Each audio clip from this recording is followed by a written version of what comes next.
Make sure you have it muted until you're ready to talk. Good afternoon. It is Tuesday, November 5th. It is 2024. It is 4 o'clock, and this is the regular meeting of the Jefferson Public Utility District Board of Commissioners. My name is Jeff Randall. I'm the president of the board, and I'm calling this meeting to order. Jefferson PUD will be offering both virtual online meetings as well as in-person meetings, unless advance notice is given. That Online- way nobody can hear you. Yeah, Bruce, you need to mute your computer there, mute your microphone. Should be on the Zoom tab there. You just unmute. Is that okay? Nope, you're still muted. You're not muted. Please mute. Let's see. Now you're good. Jefferson, okay. Online participant audio will be muted upon entry, unless it's not. Please unmute at the appropriate time to speak. And if you're calling in, use *6 to mute and unmute and *9 to raise a hand to request to speak. So let's do our roll call for quorum. My name is Jeff Randall. I am Commissioner for District 1 and President of the Board. Kenneth Collins, Commissioner, District 2. Dan Tupper, Commissioner for District 3. We're all present and accounted for. Agenda review. We have some changes to the agenda. Yes, we're gonna remove 8.1 capacity charge discussion. I'm waiting for some information from FCA when I talked earlier. Okay, is that likely to come back then the next board meeting? Okay. And then 8.3, we do not need an amended resolution. Again, through Joel, we're gonna pull that. So sorry. So 8.2, we're doing what? 8.2 is the water leak update. Okay, are we still going to have a water leak update? But you're just not going to have. 8.3 is The rest blown. Rest blown. We don't need the. We don't need any discussion on the rest. Nope. Floor. Okay, so we're deleting 8.1 and 8.3. Yep. Okay, cool. With that, can we have a motion? So I'll make the motion to accept the agenda as amended. Second. All in favor of approving the amended agenda, please indicate by saying aye. Aye. Aye. Aye. We have approved amended agenda, and we'll try to keep it straight how it was amended. Okay, public comment. The public comment period allows members of the public to comment limited to 3 minutes each on any items not specifically listed on the agenda or for items listed on the consent agenda. Prior to any public comment, members of the public must first be recognized by the president and are not permitted to disrupt, disturb, or otherwise impede the orderly conduct and fair progress of the commission's meeting. After an initial warning by the president, individuals who intentionally violate these guidelines through actual disruption of the commission meeting will be dropped from the meeting.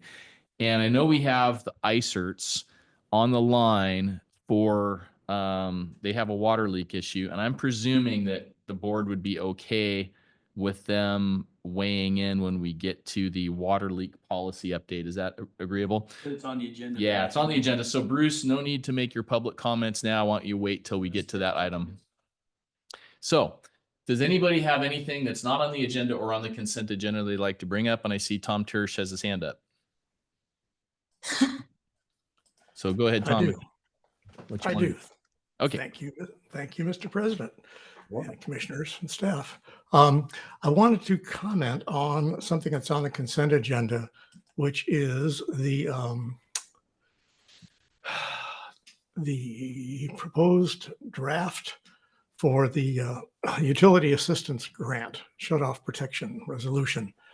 I was reading through what was written up in the policy, and I noticed that there's some discrepancies between what's stated in the proposed policy and what the words are in the RCW to which it refers and upon which it's based.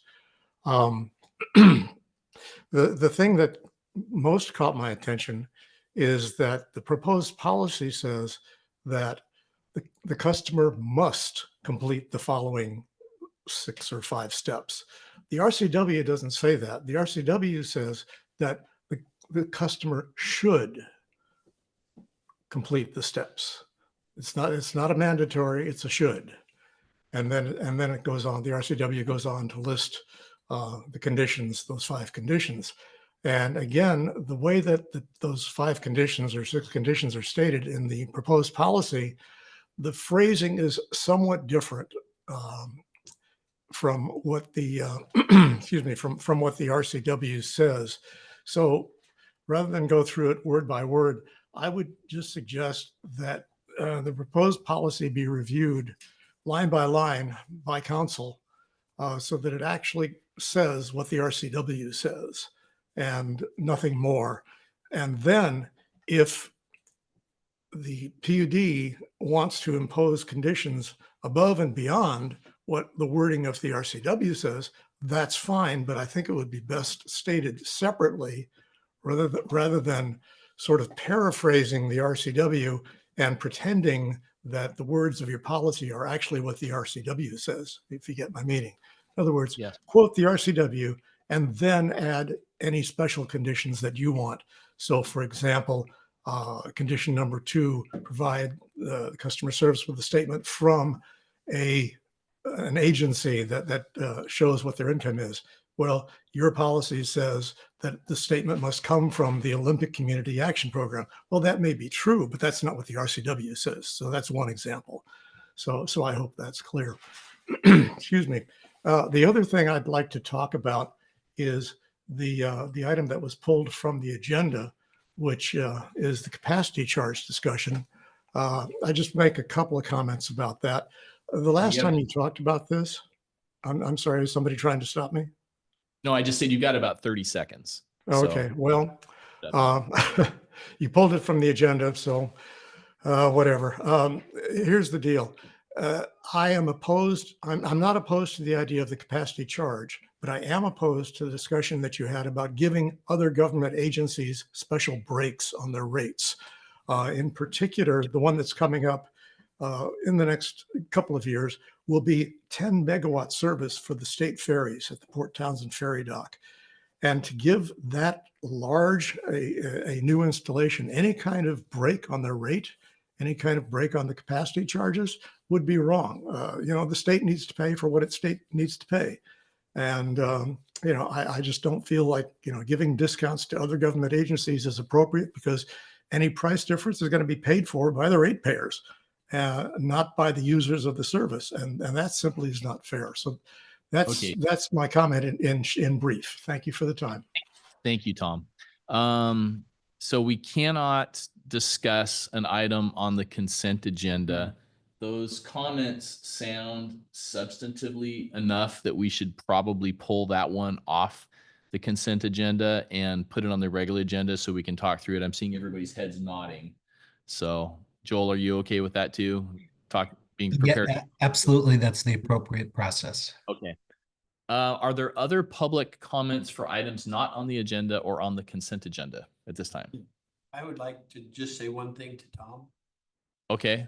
Yeah, you can go I ahead. thought we had some discretion on the entities that we were gonna.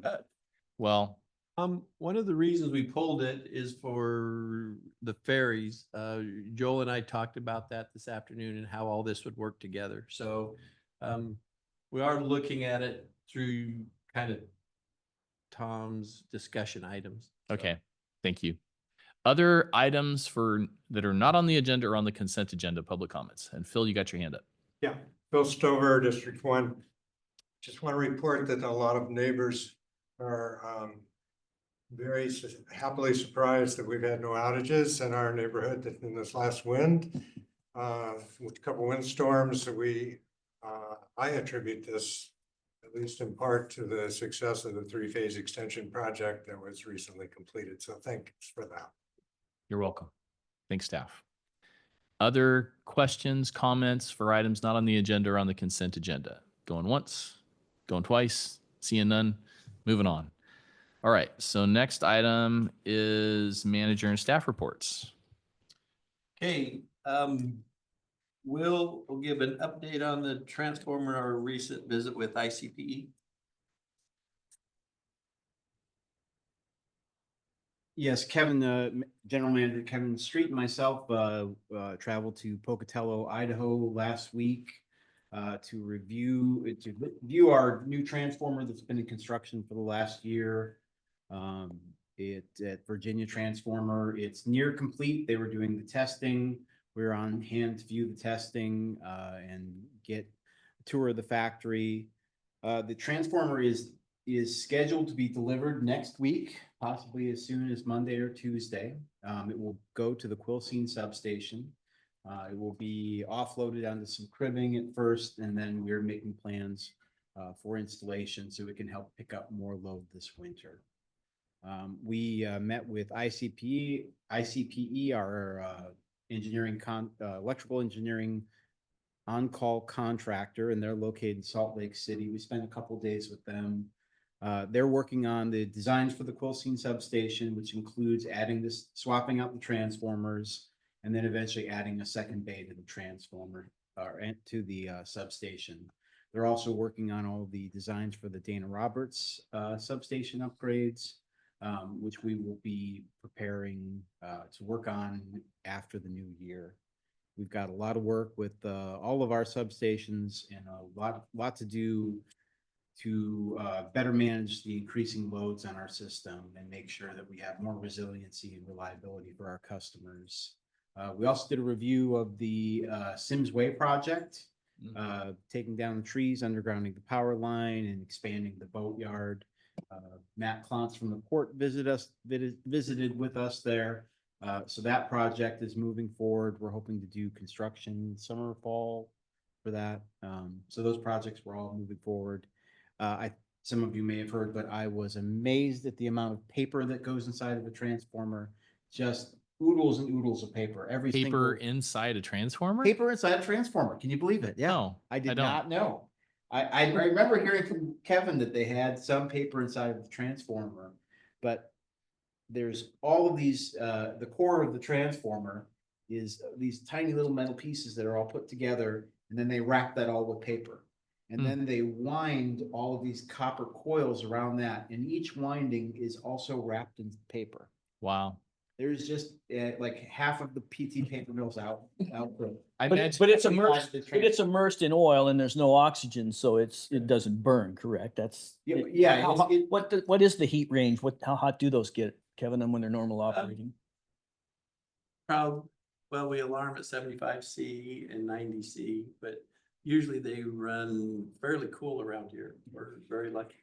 so I imagine it's a design that works, and that's why they keep doing it that way. It's the similar design for the last 100 years. In fact, when you tour the factory, it looks like they're making giant wicker sculptures. Interesting. It's actually the insides of the transformer. So it was Interesting. really amazing and fun. So, yep. Those old paper wrapped wires in the attics of the Port Townsend houses that are about to catch fire. Just Completely submerge them- different from the paper Submerge wrapped. them in mineral oil and then wrap in copper coil. Put them in a metal box and and your you're generation. good to go. Yep. All right. So one quick question. I mean, again, I know we had a report earlier that you had all the bits and parts and pieces scavenged up to complete the work for that installation at Quilcene, or no? The work in Quilcene we're good with. We're still, Dana Roberts, we have a bid out for steel, which we will probably approve next week. We're one switch, few pieces short. We're looking at options. So we're moving as quickly as we can. We're 98% material found, so. Okay. Any continuous staff report? Yes, Melanie is going to talk a little bit about some recruiting we're doing. Thank you, Will. So we have quite a few open positions right now. Stephanie, our HR coordinator, has been working hard to move these forward for our managers. So a quick status update, we have 10 open positions. That includes the engineering director, electrical operations director, water operations director, controller, meter technician, energy efficiency specialist, fiber engineer, line superintendent, a level 2 network technician, a line worker, and shortly we will start recruiting for the IT system specialist, which was approved in the consent agenda. So many of these positions we're either actively recruiting for them right now, or we've scheduled interviews with qualified candidates. So does that represent the bulk of the 2025 budgeted positions, or are there more still to come online? There are more still to come online. Okay. Some of these are representative of those, but there are more in that list of, I think it was 17 positions. Okay. So I can answer any questions, but that's a high level Okay, update. no questions at this time. Thank you. Next. One thing, and I'm gonna kind of jump on what Phil said, you know, we've had a lot of high winds, we've had a lot of outages. The crew's done a really good job of responding quickly and getting out. So just thank you to everyone that's been working on the outages. It really has been a good effort by our team to get the power back on, keep people informed of what's going on. Takes a lot of people to do this, so thank you to all the guys and gals that are working out there to help us, so. Absolutely. Thank you. That's the end. Okay. So with that, we are to commissioner reports. Commissioner Collins, would you be willing to go first? Sure. On the 16th of October, I participated in a meeting with the Water Committee at Cape George with our general manager. More to come on that at some point. On the 17th, had a meeting with Dick Roderick of PERMS to talk about cybersecurity issues required by the insurer. And I think there'll be more to come on that as well. Had a meeting on the 18th with the general manager one-to-one, and then participated in the special PUD meeting later that day. Had a meeting on the 24th with the general manager. And also on the 1st of November. Wednesday and Thursday, I'll participate first in the PERMS executive committee meeting, and then on the 7th, the following day, I'll be in person for the PERMS directors meeting. And I'm looking forward to, no, I'm not looking forward to our meeting on the 12th, because we're not going to have a meeting on the 12th. So that is my report. Okay. So just a Dan? quick question on the PERMS, if you could refresh my memory, is that strictly health insurance, or is that like wildfire and other, everything that we're okay, insured for? Everything, Okay. everything. It's health, it's liability, which is a big thing. Property, Okay. they cover everything with different insurance Pools plans. and pools, different, yeah. Yeah, but it's primarily Aegis. And what else? So you've got layers of insurance. Part of it is what comes out of PERMS itself, the accumulated pools for different purposes, and then there's additional insurance on top of that if you're really looking at a large claim. Okay, thank you. Dan? All right, excuse me. So I attended the Waputa Budget Committee meeting on October 17th. Member dues are reassessed every other year, and this is an every other year. Our dues are going up based on utility revenues. A couple utilities saw small decreases, some saw large increases. We fell kind of more in the middle. Our dues are going to go up about 6.5%, which represents $5,000. So that's our increase there. Waputa's budget increased overall about 135,000 to 2.26 million. So, and that'll come before the board at next week's meeting for approval of that draft budget.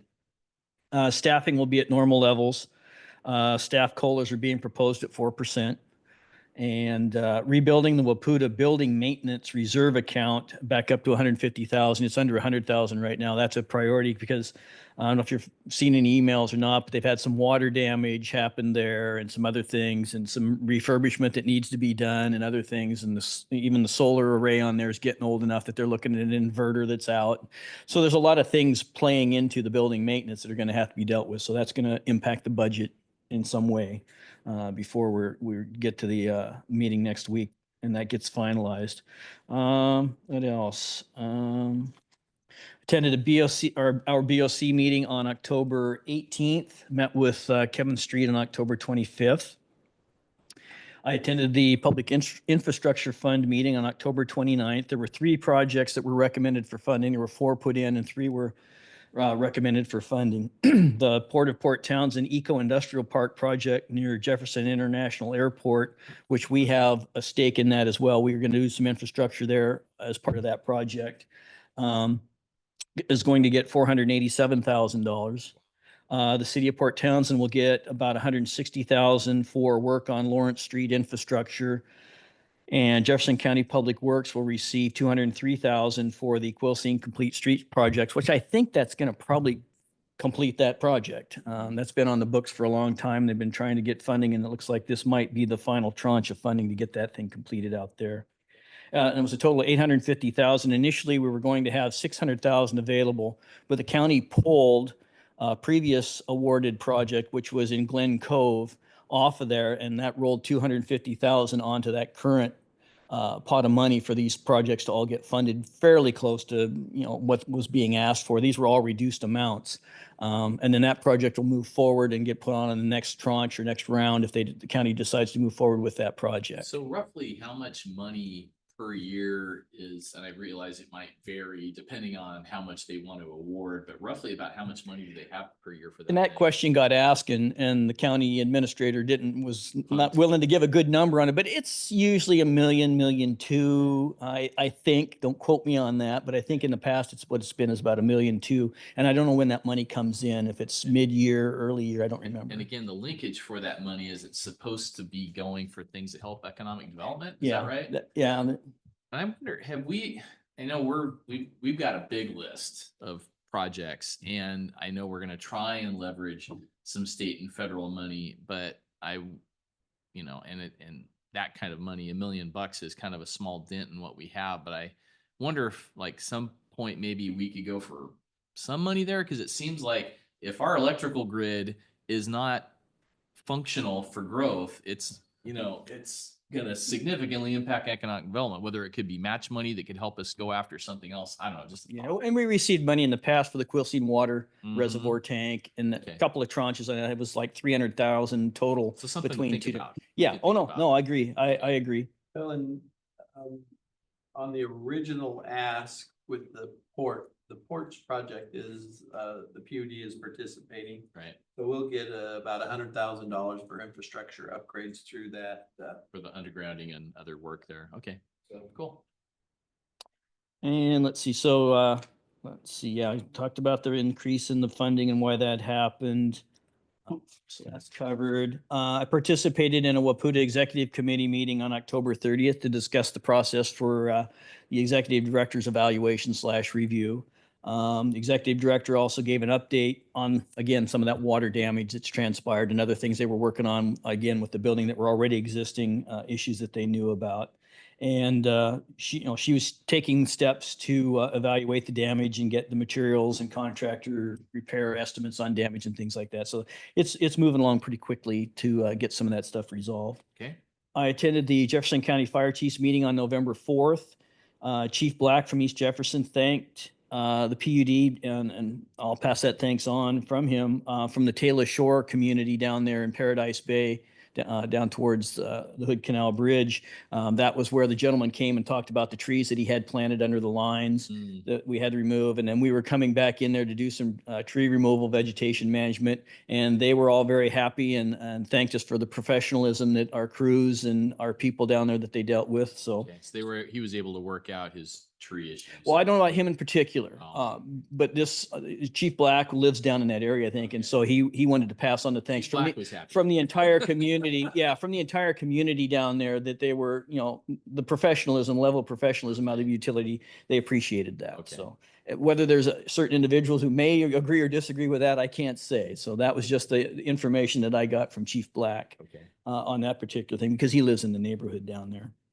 And he also passed along again some thanks to us, for our efforts in, mitigating wildfire by taking care of brush. And one of the particular things he pointed out was that, and I don't know if you guys remember this or not, but Kevin contracted a gentleman with some goats that are eating a lot of the vegetation along some of our right of ways and things like that. So again, he thanked us for that as well. So I don't know what his connection to that may or may not be, but that was another thing that Chief Black passed on, was our thanks for utilizing that to mitigate fire danger.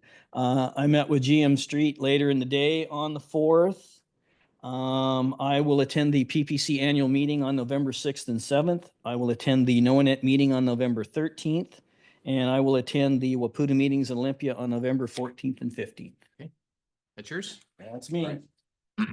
So on the 16th, had a call with the PD manager, stopped briefly at the BPA Energy Efficiency Roundtable that we had a lot of great representation at. That was interesting. Caught the 18th special board meeting. And then the bulk of my report is going to be on the Energy Northwest meetings on the 23rd and 24th and the public power forum they had. So bear with me here, but there was a lot of interesting stuff. We had a public comment by one of the operators these are the guys that operate the nuclear power plant. Yeah, the reactor operators. And he had a lot of concerns about wages, keeping up morale and safety. And the comments he made kind of flowed through the meeting and were addressed by the CEO and so forth. But they are short of operators. They're working. They have these classes of operators. So they've got some more classes coming online. They're hoping to deal with it. But right now they still have a shortage of operators.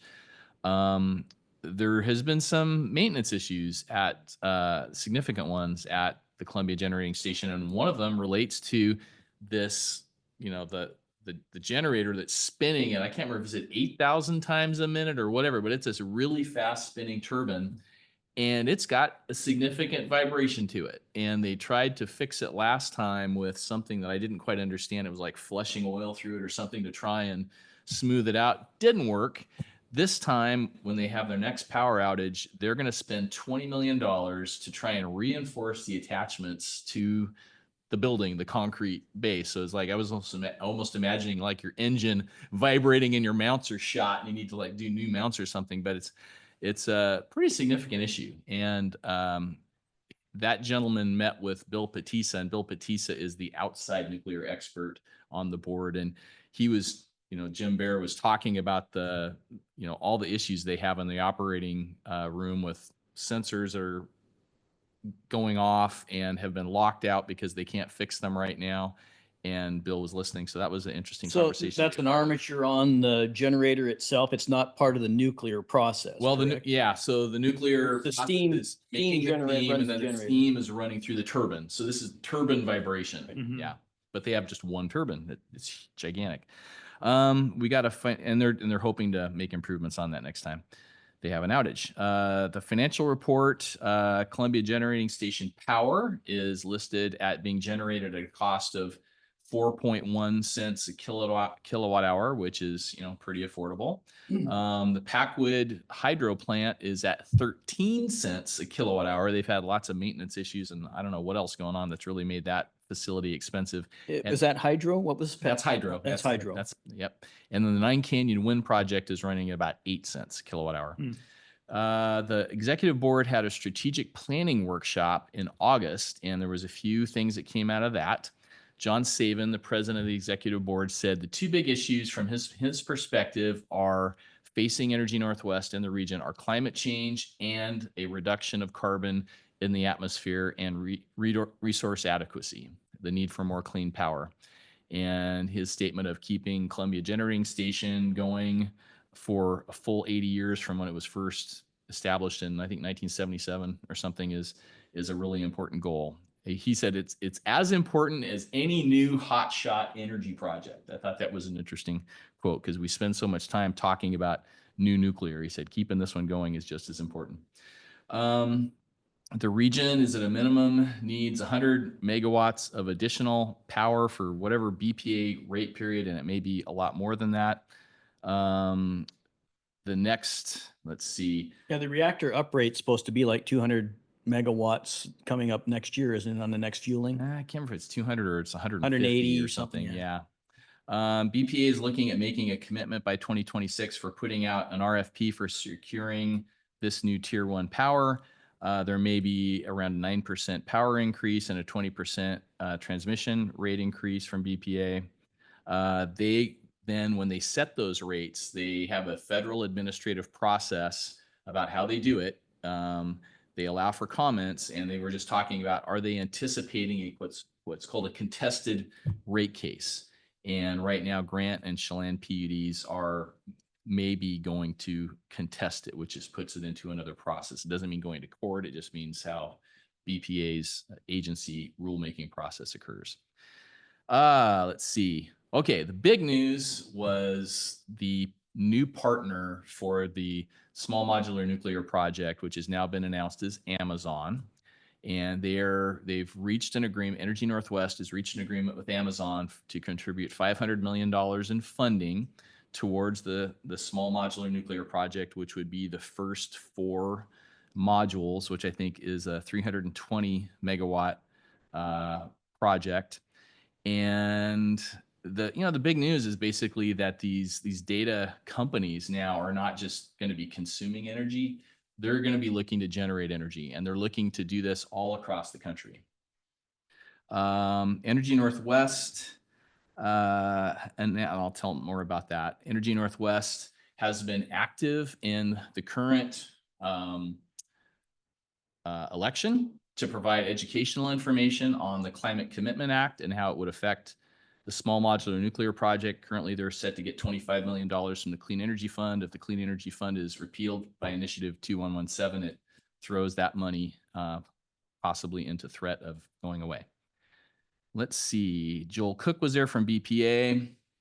He said, among other things, that BPA has significantly expanded transmission staff, so the staffing they have at BPA, to try and respond to requests for new transmission. To get more transmission designed and built faster, we'll see more work completed in the coming years. Also working with customers who have staff who can build part of the transmission for smaller projects. But that was interesting that for years, I think they've been paring things down, and now they're staffing up again. BPA wants to have their provider of choice contracts executed by the end of next year, 2025.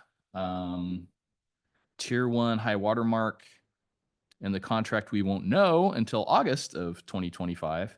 And draft templates to be issued in March 2025. Final templates for contracts in June 2025. Contract offers to customers in September 2025. Final execution at the end of December 2025. Residential exchange program negotiations are ongoing. Jeff Cook personally favors providing power to the investor-owned utilities rather than continuing the payments, which has been what's been going on in the past.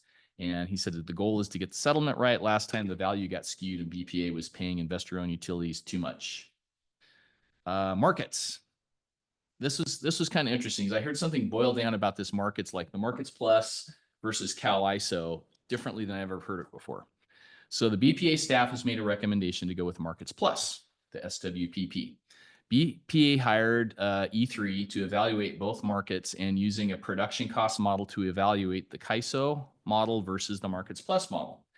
E3, here's the big part. E3 concluded that BPA, if it participated in CAISO, it would be more financially lucrative to BPA than working with Markets Plus. However, Joel Cook said, that's based upon the assumption that the future amount of energy that BPA will have to sell will be like it used to be. And that if we don't have surpluses to sell in California, which he feels is probably the case, there isn't that financial incentive to Well, you have the participate in Cal environmental ISO. attributes of where the generation is and what it is as well that you have to take into account with these markets. Because for Washington with CETA, it's hard to tell which electron came from coal and which one came from solar. So there's a lot more, intricacies to this and devil's in the details and meets the eye when it comes to the market evaluation. So I think BPA, for a bunch of reasons, including feeling like they are going to be energy short in the future, that participating in Markets Plus is a better option. That's kind of where they're at on that right now. And they got a lot of pressure to kind of look at Cal ISO. Okay. Then Greg with the Energy Services Department, Greg Cullen, had some reports to give on the electric vehicle stuff. Some of it relates to us. So they've got $15 million for the Highway 101 project. And of that and that's 40 fast chargers over this long stretch of Highway 101 from Oregon and Washington. They're going through the federal NEPA review process. But there are, I think, he had 2 locations in Jefferson County, 1 location in Clallam, and I think another one in Mason. And one of the Jefferson ones was at the Quilcene Village store, I think is still the plan. And I can't remember if there's one near Port Ludlow. One on the somewhere. coast at all? There's a whole slug of them down the coast. There's Like 40. Playlock, well, it's Jefferson County. I was just wondering if there was one in Jefferson. I can't remember. I don't recall. But anyway, that's awarded and going to be happening. So it's going to really help our region. They talked about the intern program a little bit, and they're looking at adding, right now it's only for college interns, and we were one of the utilities listed as participating in the Energy Northwest intern program, and they just are getting really good reviews by the participants of the quality of the information they're getting and the experiences. They're looking to possibly expand it to high school kids. And I know I get questions here from our high school kids. Once Jameson and the other PED people show up, they're like, hey, we want to intern at the Jefferson PED. So they're looking at that, how to structure it for high school kids too, which is cool. Okay. The Amazon deal. Here's some more details. So they were able to talk about the agreement. When they do this, so the deal is if it comes to be built, access to all power will be available to all member utilities. If a member utility wants to contract for some of this new power, it will also be available to BPA if they want to contract for the power. And non-member utilities that provided money for the project, like we did, we kicked in some money. PSE is determining if they want to join the project at that level and actually buy power. Amazon's goal is to be carbon neutral by 2040 as a corporation, and their energy demands are going to be increasing while that's happening. Amazon has signed agreements with 3 companies to build small modular nuclear reactors, including X Energy. Amazon has taken an equity stake in X Energy. And then Energy Northwest is one of the signers. They're also looking back east. They're working with Dominion Energy in North Carolina and a Virginia utility. That's a 2-year agreement, and each party has the right to terminate if things aren't going right. What does this mean for Energy Northwest? Well, what it means is that Energy Northwest's obligation is to put together the Department of Energy loan application, which the loan can cover 80% of the cost of the project. And that was about 2 billion. Probably more like 4 billion. 3.5 to 4 billion is the current estimate. Is that a number they put out there? That is the number that Energy Northwest has said in open meetings. What Greg has said in open meetings, rough estimates. They will be Energy Northwest will be responsible for the loan application, the site design, the environmental review, all these different things, project feasibility report, offtake term sheets, different things. And Amazon basically just wants to write checks. They don't have people to work in nuclear. They just want to write checks. So that means Energy Northwest is going to be hiring consulting firms to help them with this information, and they've already found somebody to work with. But this is all going through their LLC, correct? Yes, this is going That through they the set up LLC. so that it's separated from the other business line, correct? It is separated from, it is its own new business line, basically. So they Was still, there any indication as to where the small module yeah, I think reactors will be built? they've got one of those sites on Energy Northwest property that was designed for one of those old nuke plants that never got built. So it's had some pre-environmental assessment done. It's near the water. It's near transmission. It's right there in Kennewick, I think. So. Yeah, so if you've ever gotten one of those tours, they probably took you by that site. I can't remember which one it is. And it's supposed to go to the project's 12 modules, Correct. 960 megawatts eventually. Correct. And the first 4 is what Amazon's Correct. tagged into. Yeah, well, they're actually looking at the whole thing. But this is for the first 4. So they will need to get 20% of funding because the federal funding will only cover 80%. So they're looking to Amazon to back a financing package for the other 20% of the roughly 4 billion. They intend to license the project for all 12 modules, getting at Dan's point. And Energy Northwest would act as the project developer. X Energy would be working for Energy Northwest. X Energy is the manufacturer of the equipment for the small modular nuclear plant. And Amazon will just be writing checks. But Amazon has a direct investment in X Energy. So plan to lean on all three parties to get the work done. So anyway, that was interesting. So it's, yeah, 4 modules of 320 megawatts times another 3, so around 900 megawatts total if it all goes forward. So anyway, that was their update. They talked a little bit about the X Energy project working with Dow Chemical down on the Gulf Coast. They're still hoping that's the first project because Energy Northwest wasn't anticipating being the first ones to build one of these things. They're hoping to be the second. And what's happening so far is that Dow has been pushing back on X Energy a lot to do a lot of redesign to try and reduce the costs. And they didn't have much more to say. They had executives from both X Energy and Amazon there, and they talked about hoping to be able to get roughly 60% of the plans that Dow uses then available for us up here in our land. So I'll pretty much stop there. There was a speaker who talked about mega projects, and he'd written a book on it. They did a study of 1,200 mega projects around the world, trying to learn why don't they had this question of how often do they achieve the goals that the thing was set out for, get it done on time, and get it done on budget. And it was like less than 1%. Permitting environmental review alone in this No, country it was is like 0.02 of 1% or something actually meet the original goals on budget, on time. And he talked about, okay, what are all the mistakes that are made? So that was really interesting. And then we talked a little about the nuclear project too. So it was great. And they had a lot of this was at the Public Power Forum, but it was interesting to see these executives there, and the executive from the CEO from X Energy, and the guy from Amazon. Oh, and then he used to be with the deputy director at the Department of Energy, and then the guy with Amazon used to work for PSE. He's the Washington rep for Amazon. So anyway, lots of stuff happening. Dan will have lots of fun next year when he becomes the board member, our board member rep at Energy Northwest, and the last meeting that they're having in, I think, December, I'll just zoom onto. And then the next meetings are having, I think, are January 22nd and 23rd. Okay, so I'll be at the, let's see, I'll be doing the PPC meetings via Zoom. I'll be doing the WAPUTA meetings also via Zoom, and the NOAANET meetings via Zoom. So that is my report. So I want to go back on, you talked about the rate case and BPA and the contracts. Maybe put Kevin on the spot a little bit. He sent us out an email with a lot of data in it that came through our account agent. What's his term, actual term for? I don't know what Marcus is. Account, Yeah, account he's- executive. Anyhow, could you talk a little bit about what our high water mark and our usage in that? Could you give so the public's a little more aware?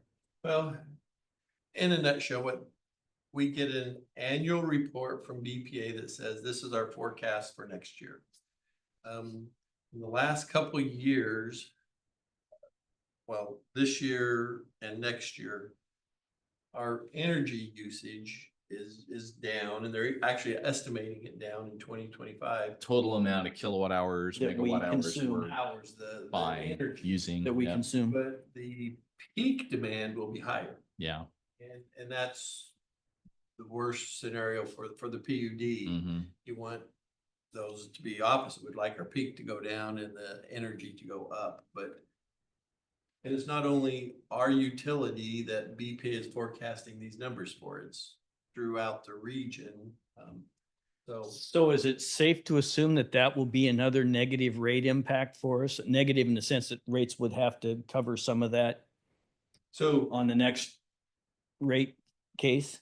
yes, and we're hoping that FCS brings this into the discussion on rates, that if your energy sales are down and your demands are up, then you have to look at that. There's a deficit that we will have to make up for our operations.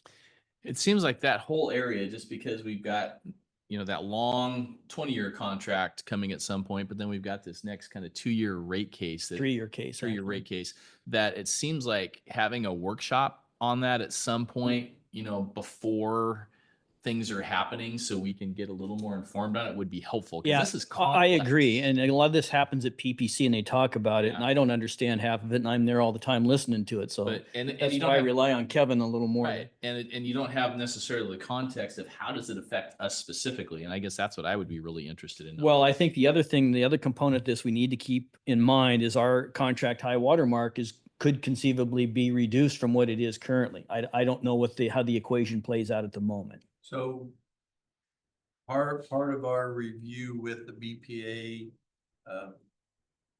group was the cost of tier two. That's where I was going with huge. this. Yeah, it was the tier 2 component. And we're in tier two, but it's just such a small portion that in the past, it hasn't really bothered us. But Now, when we moving peak, forward, the tier two will, they're projecting higher rates for the tier 2 than what we would expect now. tier two BPA's rates, what they told me were between 60 and 70. Dollars per megawatt hour. Yeah, what people I will go to meetings with, other managers with FCS, they're using maybe 70 to 80. Mhm. You know, it just, so where it ends up, we don't know, but prior to this, 3 years ago, tier two was cheaper than tier one. So how much of our power right now is tier 2 in terms of the percentage and how much might it go to? It's mostly when we peak, correct? It's when we peak, we don't. It all depends on usage. If we have a cold winter. Okay. Our tier two is quite a bit more. So it's spiky.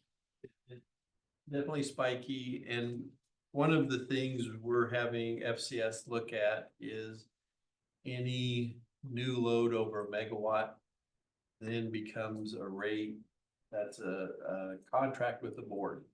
And that protects old customers from having to buy tier two for new, larger customers. So there'll be a lot of interesting discussion moving forward with FCS and the new rate study that they're doing. Okay. In the interest of time, I think we Yep. should move on. No, I thought that was an important Yep. note to be made at this juncture. Yep. So we have consent agenda next, and we want to pull item 7.6, low income shut off protection resolution. And I propose we just insert that as item 8.1 if Gene can handle that and Joel's ready. So can we have a motion on the consent agenda?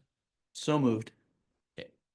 Second. So we have a motion and a second on a modified consent agenda. Please, if you approve, please indicate by saying aye. Aye. Aye. Aye. All right, consent agenda is approved minus that one. And now we're to old business and we'll start off with that one. So the question that came up was the low income shut off protection resolution. I don't know if Tom Tiersch is still on the line. Oh, that's going to make it a little harder to do this. So he was asserting that the language in there doesn't match the RCW and that we're instituting additional requirements beyond the RCW. That's what I got out of Well, that. is there a recommendation by legal on this or? My recommendation is I have to go back and look at the statute and see exactly what it says to confirm if there's a concern about shall versus should and you know Okay. what's absolutely required or does each utility have an option to do it. So I sitting here now, I don't have the answer to that question. What's the time sensitivity on this one?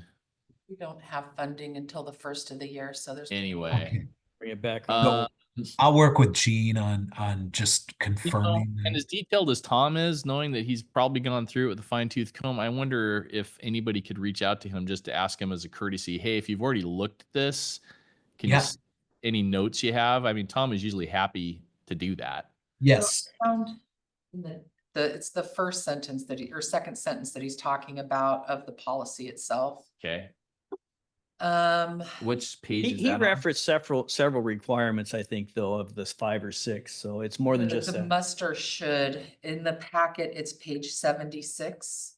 Okay, see 74, 76, and which section is it? Of the packet, No. So I'm under 11.4.1 medical emergency shut off. if you go to Exhibit A, what he's referring to is the second sentence of 11.4.1. That's the medical emergency shut off. What is the? But do we have the whole RCW in front of you there to compare to? I think without comparing, it's hard to say what I he's. think he's looking at the existing language, so I think I'm gonna have to call Tom, cause that is an existing policy, the medical emergency shut-off protection. Okay. That's existing. Okay. That's already, the policy that we are approving is 11.4.4 utility assistance grants. That's the additional language. That's the additional language. Okay. Subject to funding availability, the district will offer utility assistance grants to households whose income does not exceed. Okay. But it doesn't refer to any, there's no RCW that goes along with the Okay. utility assistance grants. So regardless, he brought up something, whether it's existing or not, it seems like we're touching this policy, and if we can make it. Well, in the consistent. resolution, it has two RCWs listed, so it's one or the other or both that he was referring to, I would imagine. Okay, so staff doesn't have any objection to postponing this until the next meeting and getting some additional information. No, I'm happy to work with Gene on this. Any other questions or comments from commissioners? Seeing nothing You from. may not be happy to work with me on it. I don't know, but Oh, it's always a pleasure, Joel. What are you talking about? Okay, let me get back on point here. So is it 8.2? Is that our next one? And what that one was? Getting back Water to- leak policy. Water leak policy. Okay, now if the icerts are still online, this is when they should be tuning in. So who's leading us on this one? Gene, are you leading us? Okay. So this is kind of a twofold. Mr. Isert, he did have a leak that exceeded the maximum, as he stated.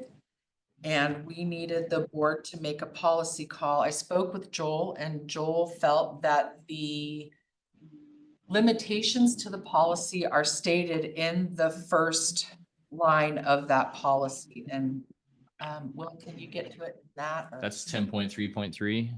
Yeah, here, maybe I can just share. Got it up. All right.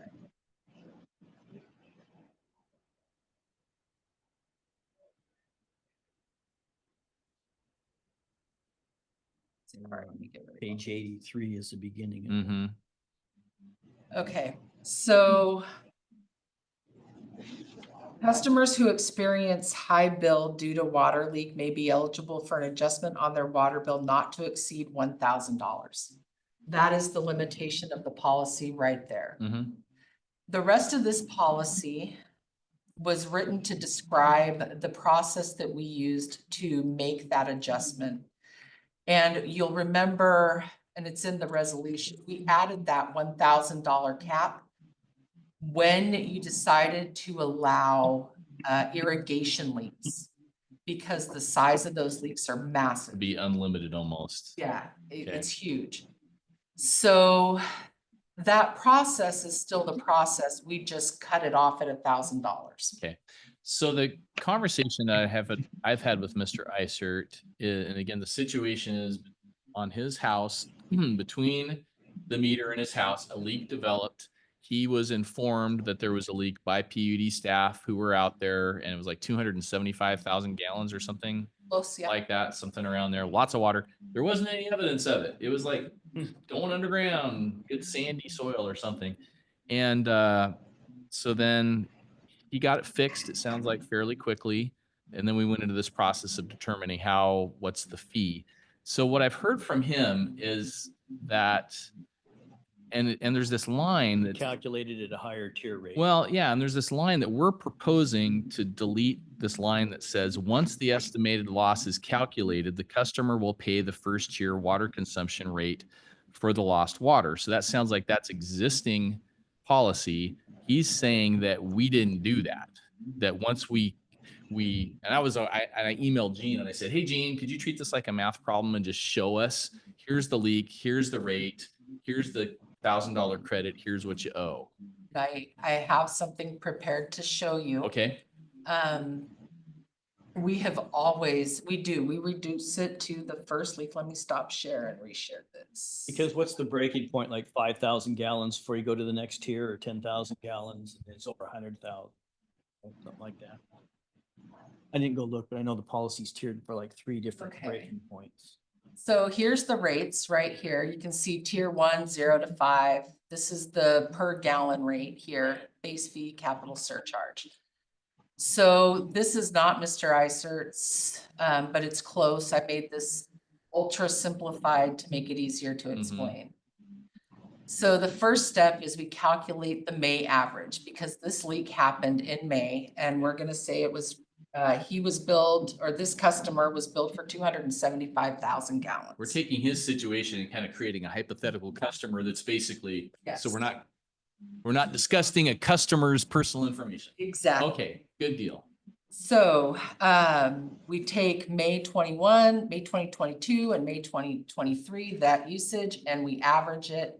That's the May average. Okay, So we then, step 2, estimate the gallons consumed by the leak. right. So the consumption was 275,000 gallons, less the average 1,640 So gallons. we're gonna say that's how much leaked based on our. estimate. 273,000 gallons is Got it. about what leaked. Got it. So that's what we're adjusting.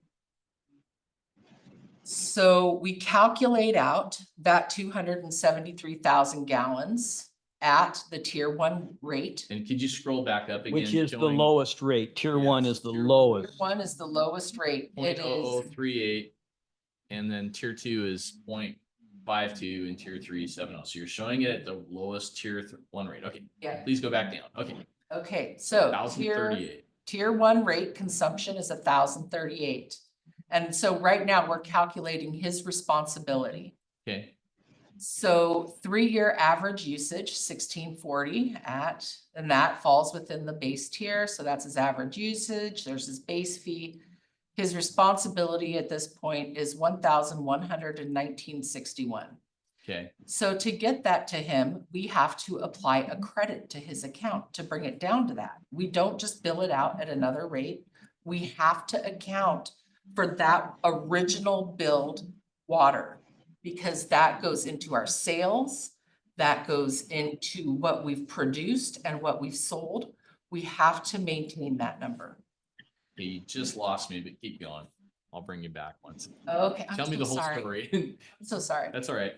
Okay, so customer. It's so simple until that point. It does. So customer responsibility is 1,119.61. Right, We determine the amount of the write-off. The amount of the write-off is the customer responsibility less what was the billed revenue, which is 3,444. We scroll back up right here. That is the cost of this many gallons plus all the fees, 3,444.11. that's if it was billed. That was what the original bill was. When he got his bill for all that money, If he actually really used all that water, that's what he would have paid. That's If what it- he if would it have was paid. not a And leak. that number was all billed at just the tier 1 rate? no, So it that was number here- was billed in our system. We Okay, billed him okay. for 275,000 gallons. And that is what that cost is.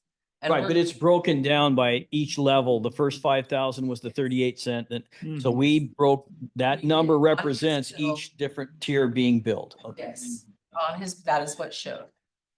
So when you do that math, that means that we have to apply a $2,324.50 credit to his account to bring that down to the first tier rate. That would require, and we're limited, our maximum allowable credit is $1,000. He was given the $1,000 credit.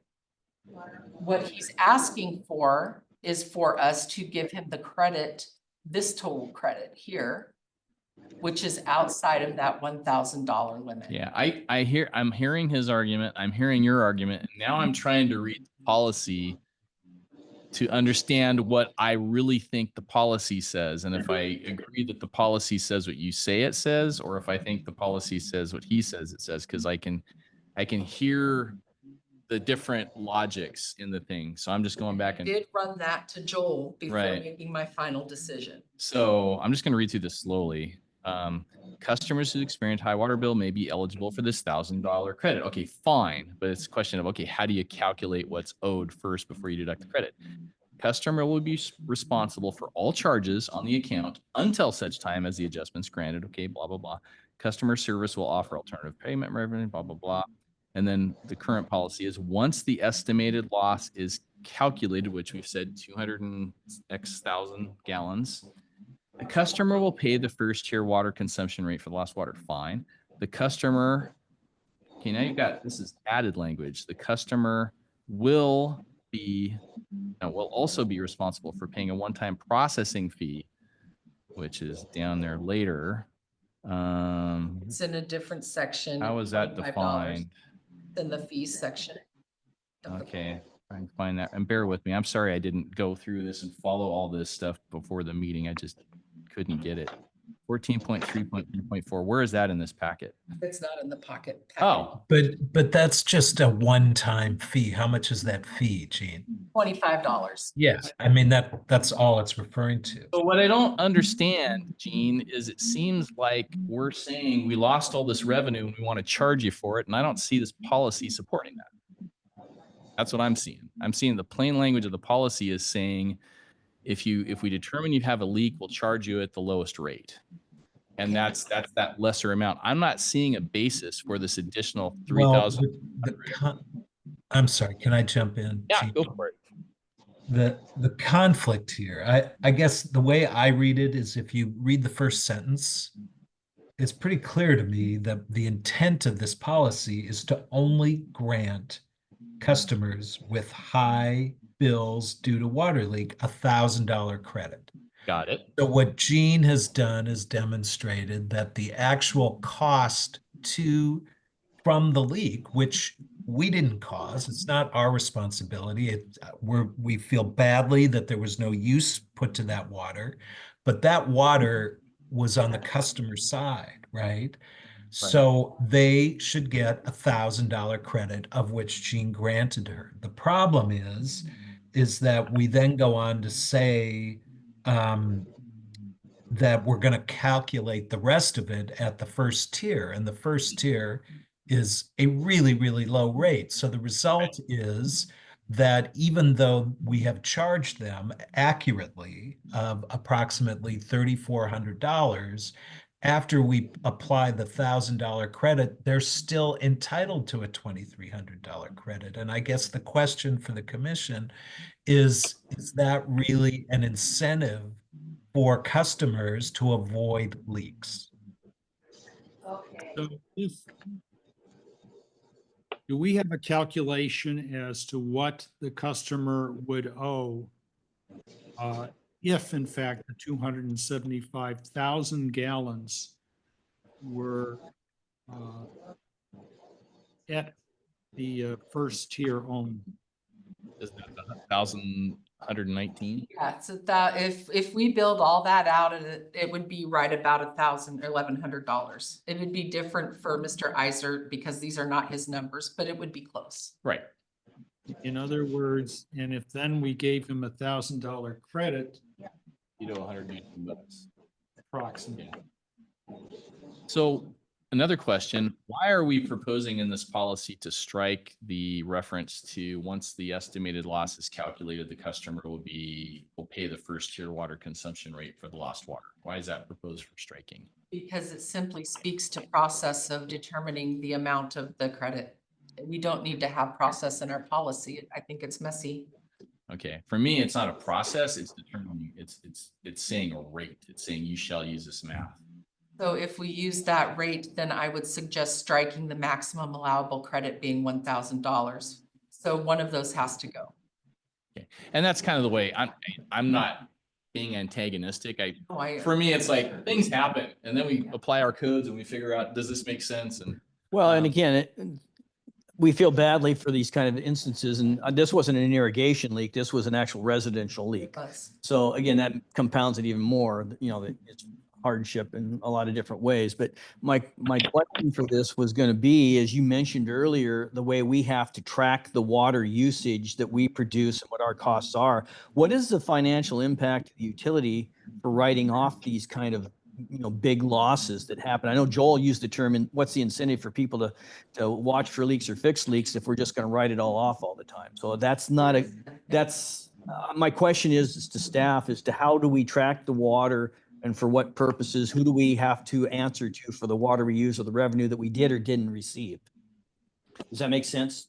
Well, and is that 3,444 number? Is that basically, is the 3,444 number the number that we feel that's what it cost us to pump and deliver 270 thousand gallons?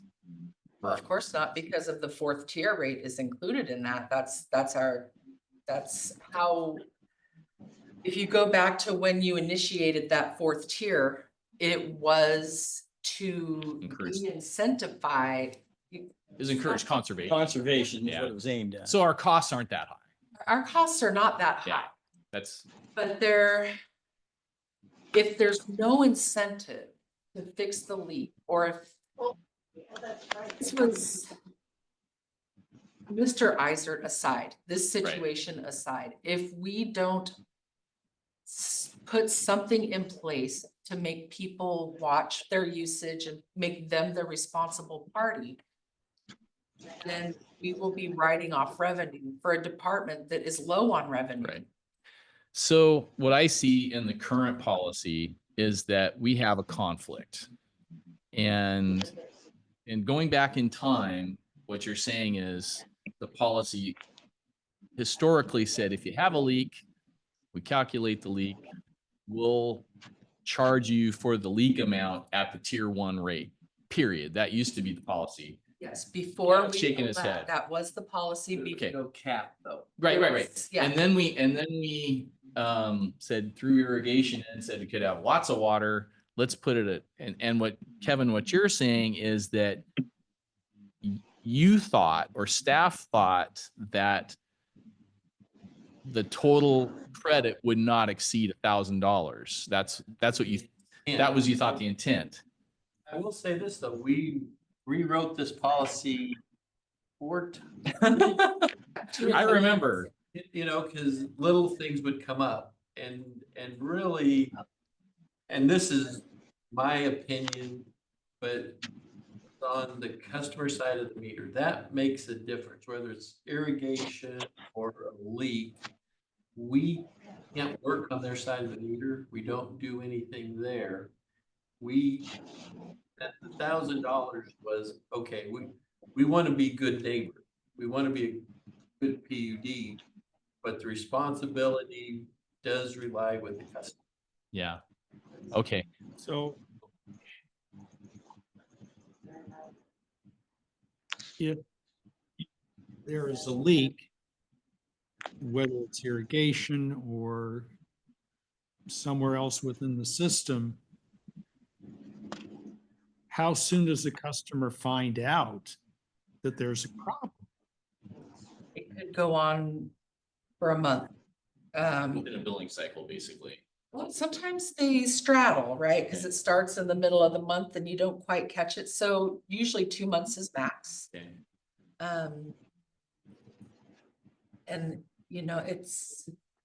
And that makes me wonder if our rationale for policy is to incentivize people to be on top of leaks and they have no way of knowing, and they're not going to find out for a month.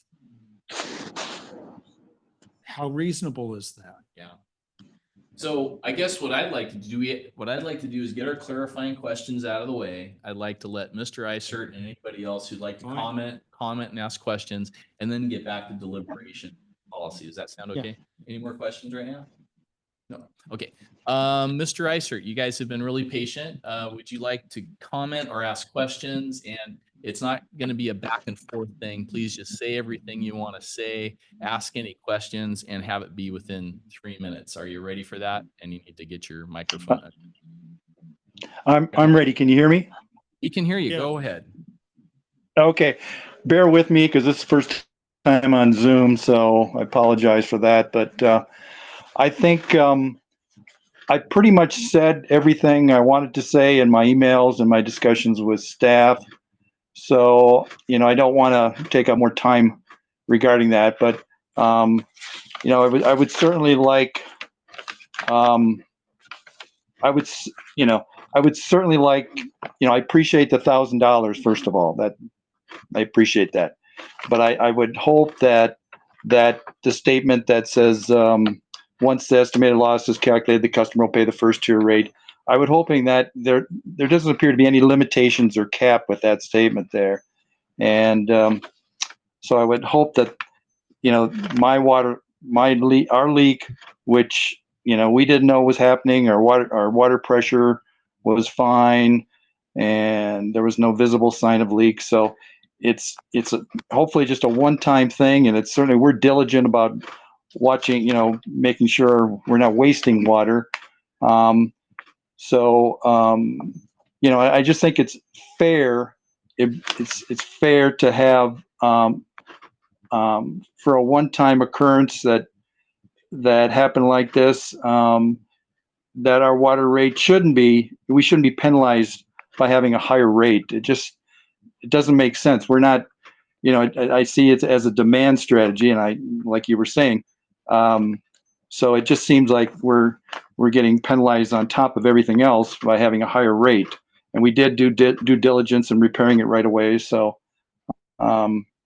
anyway, that's about all I have. So thank you for your time and everything on this subject. I really appreciate it. Okay, thank you, Bruce. Do we have anybody else who wanted to ask questions or weigh in on this policy? Just my question, a refresher. Do we have a mitigation component to this, to where the GM or someone within the utility becomes a arbiter on these type of things? Or is that a different part of our policy? We have that, but not for this. This is a policy question. Yeah. So I'm going to weigh in here, and I'll take my first shot at this. And if I was a hearing examiner on this thing, which I'm not, I'm really one of 3 people who is weighing in on the policy that we adopted and what we thought we adopted. I would say this, that the clear language of this is saying that, okay, when leaks happen, we want to give some relief. And one of the things we say in here about giving relief is, once the estimated loss is calculated, which we have, the customer will pay the first tier water consumption rate for lost water. Okay, that results in a calculation of roughly $1,100.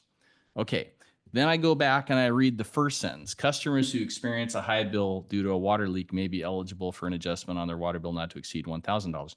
I get where staff is going with this. You're going, hey,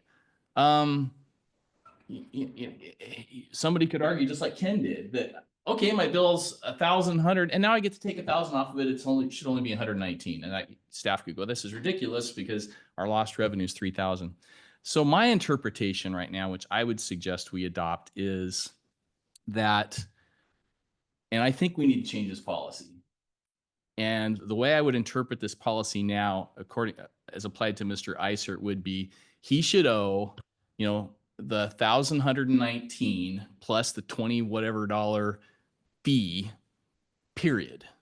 And that we could say, it's the other part that says customers who experience a high bill due to a water leak may be eligible to adjustment not to exceed $1,000. What if his bill was $10,000 after we did this tier 1 thing? And it's like, oh geez, even when we applied tier 1, you owe us 10,000. Okay, we'll knock another 1,000 off of it, but you still owe us 9,000. That's kind of how I'm interpreting this right now, that we said they should owe us for tier 1, let them pay us for tier 1 and be done with it, since it's $1,000. So just let me be clear. Instead of giving him $1,000 credit, we give him a $2,324 credit, and he pays $1,119. I am reading our policy, which says once the estimated loss is calculated, the customer will pay the first tier water consumption rate for the lost water. And I'm interpreting that we meant something by that we meant what we said.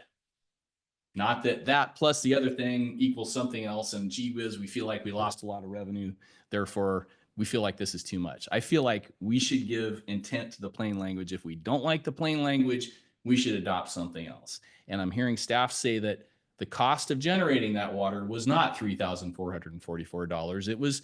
That's lost revenue. Well, if somebody has a leak, I don't think our goal should be to make ourselves whole. We want to fix the problem. And we don't want to like lose more money than it costs to generate the water. So it's like, for me, it's like an accident. An accident happened.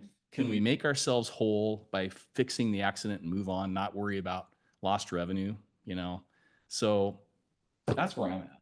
Let them pay the $1,119 plus the fee, and maybe come back and look at this policy if we don't like that result, because then again, it's like, well, what's the $1,000 for? We haven't defined, you know, if it's over X amount of dollars, you can take $1,000 off. Maybe it just needs to be, you pay the tier 1 rate, period. I don't know. That's my thought.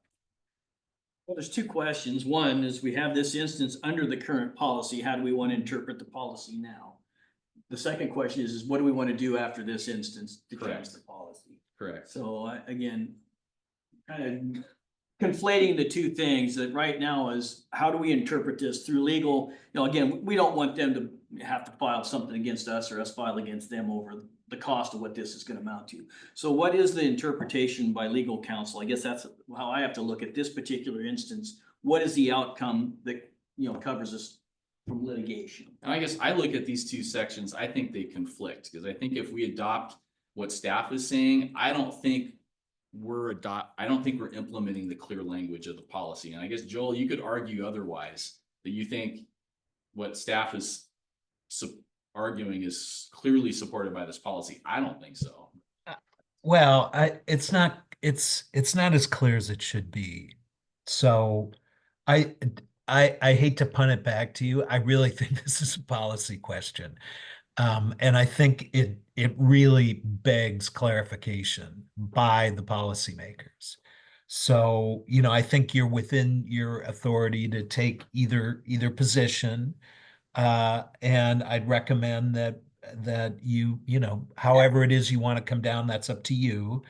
And that we, you know, separately, as Commissioner Tupper was suggesting, we address the actual underlying policy and how you want to do it. I do recall from our prior discussions on this very thing that, you know, it's a balance between, you know, one way or the other, it is lost revenue. It's a lost and protected resource. So, you know, it's, you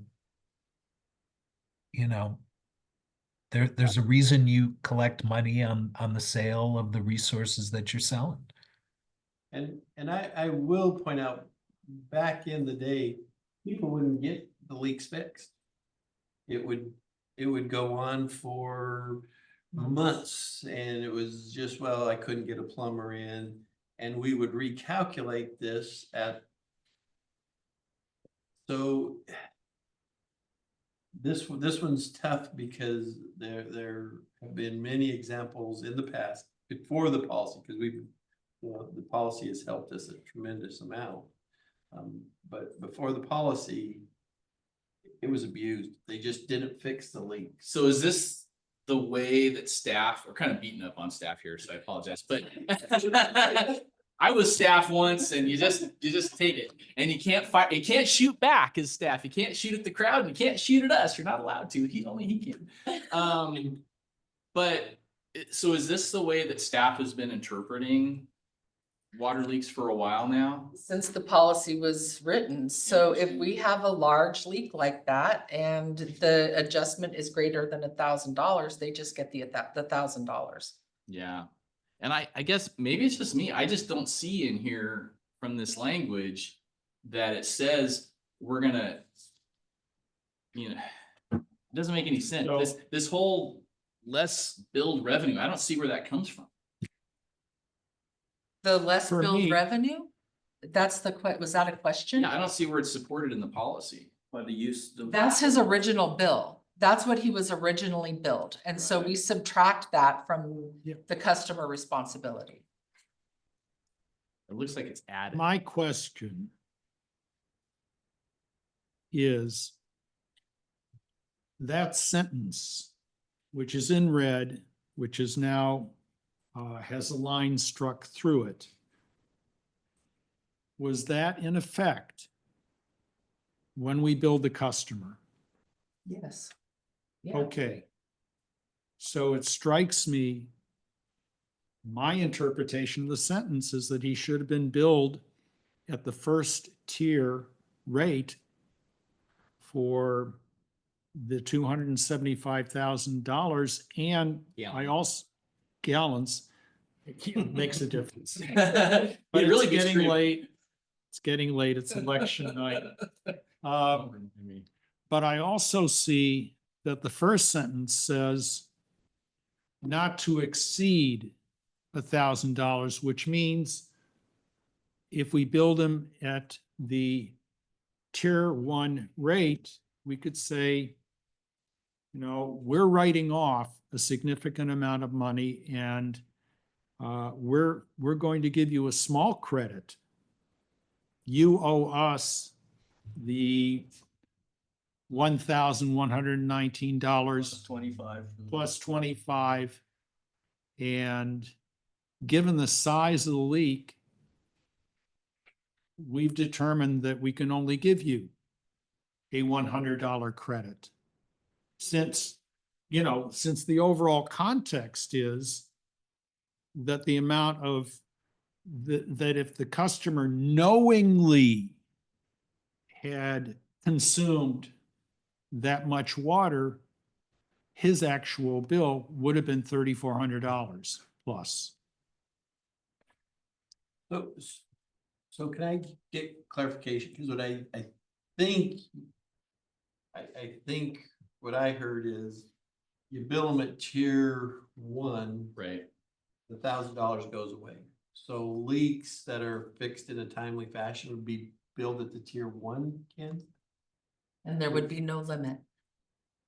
Is that what you're asking? Well, again, That's if what you, I'm hearing. well, again, you're looking at it in terms of lost revenue. This is a leak situation. We shouldn't be looking at lost revenue. We should be looking at making ourselves whole. And if we're at least collecting for the water at the tier 1 rate, how are we losing, you know, how are we doing it at, say, below cost? I guess that's my question. If we bill tier 1, we wouldn't give the $1,000 credit. We would Correct. just say, this is a leak. Correct. Right, Bill right, tier 1. right. Correct. That's what the board wants to I think do. that's the language you're come to. Yes, I think so. And then some people might argue that's a high bill. Under the circumstances, it seems like, you know, that's a lot of water. You know, we need to have some of our, It's a hell of a lot. it's a hell of a lot of water. Well, yeah, especially when you don't know because there was nothing boiling out of it. I mean, this is a really tough one when there's no clue that there's that kind of. Right. They had no evidence of it. They had no way to know. No way to know. So in this case, I would just say that we are concluding that we don't call this a high bill, which could allow for an additional $1,000 to come off. That the $1,000, 119 is a reasonable amount for the customer to pay based on this water leak. And I think we do need to tweak this. So Yeah, we get results and it's more. The policy back where we scratch the very first line where there's a maximum credit of 1,000. Right. And just say on a leak adjustment. Build Tier 1 rate. Tier 2. but Tier we 1. need- Or tier 1, as long as it's done in a timely fashion. Yeah, and I that's think. Sure. I think that's covered in some of the other bullets. yeah, I think as long as there is evidence that the leak has been fixed, that's acceptable. Yeah. And if there wasn't negligence or, you know, Well, if some other intent. if these were easy, it wouldn't have come back to us 27 times. You know, so this is hard stuff. And as I thought about this too, I thought about, well, again, this is something nobody wants to have happen. And I said to Bruce, it's like, thank goodness it wasn't a situation where it was uphill from your house and it came down and it flooded your house. Because these things can be really awful, you know, and then on top of it, we're trying to bill them for, you know, the water they. Or I think we're coming to the conclusion of Commissioner Collins says they pay the 1,119 and we come back later with the language. Yeah, that- Yes. to look at, Yeah. yeah, so I think that's the direction we've I given think staff. that's kind of where we've ended up. Okay. Yeah, well, that seems to be consistent with the language Yeah. in the policy. Yeah. And legal counsel finds that, you punted it to us, and are we still within bounds there to use that as Yes. the determination for This the? is your interpretation of your policy. I think you're on strong grounds. Mr. Isert, that's where we've landed. Did you have anything else you wanted to say tonight? No, I appreciate your time and thank you very much. Okay. All right. Well, Some tough sausage to grind. yeah, thanks to everybody on that one. That was a hard one. And thanks, Gene, for bearing with us, because you're the one, you're the tip of the spear out there dealing with all this stuff. And we just come along and say, you should do it this way. Okay. Tough stuff. Okay. We don't have the amended rest discussion, BOC meeting schedule. Do we have to talk about this? Yes, we do. Okay, talk about it. So real quick. This is our regular schedule, and that's on, just so you know. One thing we talked about is should we do meetings in different locations? Oh my God. Who's talked about that? Well, I did. You can barely get us all show up at the same spot if you keep it the same Well, every week. and then we thought, well, maybe if the commissioners did want to go to different locations, we could do that as a special meeting. We're throwing it out there. I think there's reasons to have, I'll just speak for myself. I think there's reasons to hold meetings in geographic separate places, but I don't think just to do it. I think it depends on the meeting and if there's a purpose to it. And if we get public benefit by having that meeting be in a different location, then do it. But don't just do it to do it. This would be my conclusion. So Well, the case by logistic- case basis. Well, again, I would almost have to say, and I know staff can speak to this, that if we were to do quote unquote a road show, that it would probably almost have to be in person. don't think I would want to try and do hybrid.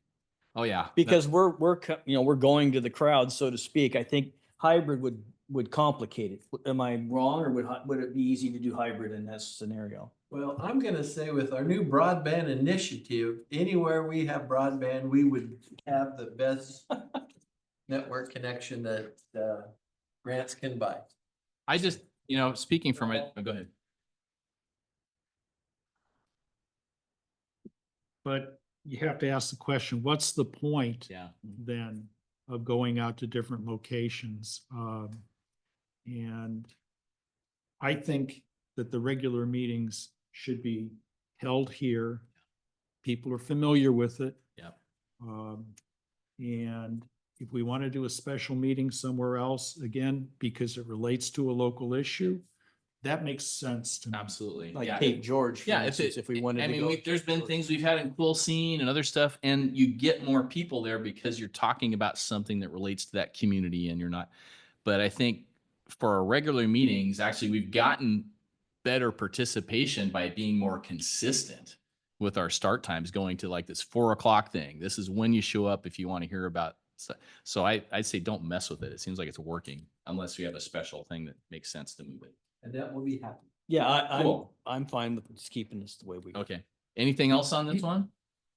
Or was that it? Motion? We need a motion? Where's the motion listed? Sorry. But it's a first touch. We can bring it back. No, let's But do if it. there's- Let's do it. there's No, Let's do it. Was it? I don't see, where's the motion listed? let's see. there's not, it's There just isn't. So I move that the Board of Commissioners approve the meeting schedule for 2025. That was presented in. Yeah. And that's how it's Yeah. presented here? Mhm. Okay. We have a motion and a second? I'll second. Okay. All in favor of approving the 2025 calendar year meetings, please indicate by saying aye. Aye. Aye. Aye. Done. Thanks, Annette. What's next? ILA Port Townsend. ILA Port Townsend, Port of Port Townsend. You want to jump in, Will? He wants you to preface. So, we've had an interlocal with the port for many years. We use it quite a bit on joint projects. Very specifically, and we've talked about this in our hiring, that we're looking at doing some sharing of or not ISP, is the IT. IT people.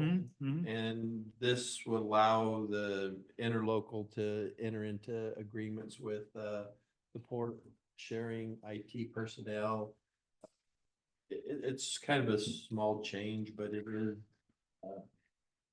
Will jump in. But it's like a 50% sharing of that position and it's a new position? New position for Okay. us. And new position for them too, presumably. They contracted out now with someone else. So we'll be sharing it and it'll be more of like a staff resource for both entities. That's local and we Yeah. have better control. Cool. Yeah, they currently have a day or a day and a half of IT support and they've needed more. Yeah.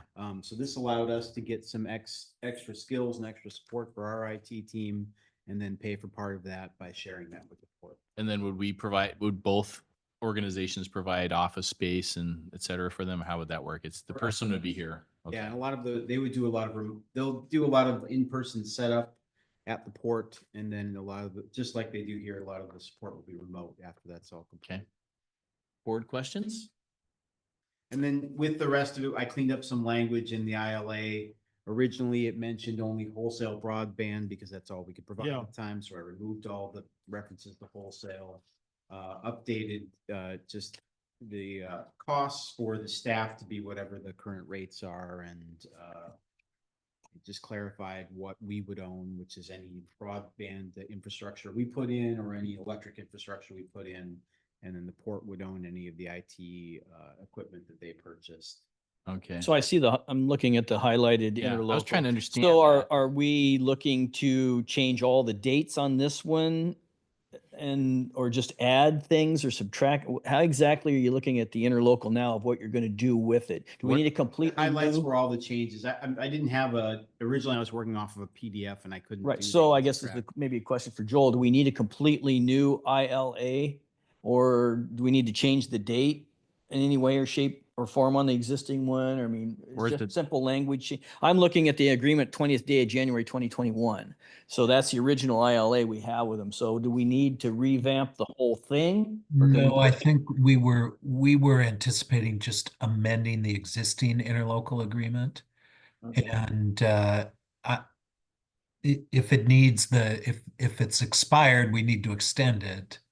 I didn't look to see what the Yeah, length. but otherwise we can amend an interlocal agreement just like we would any other agreement. And it requires the commissioner's approval to amend. So I think, for simplicity purposes, I think Will was thinking, let's just use what we got and include IT services within that. Because I'm looking for the recommendation. It says to authorize the amendment of the existing agreement. Right, so we're not- making sure that that's what we're going to do and we don't Yep. need to revamp the whole So, thing. so we're not really approving a resolution though, are we? Aren't we just making a motion to authorize staff to, with that language? We're not, there is no Well, resolution, is there? It is an interlocal agreement and it's, you can do it by motion.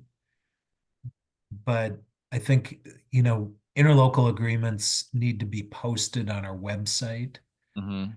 by law. And I think our idea was to have it done by resolution. But did you give us a resolution? No, it looks like that didn't get uploaded. So we can bring it back on the 19th. Yeah.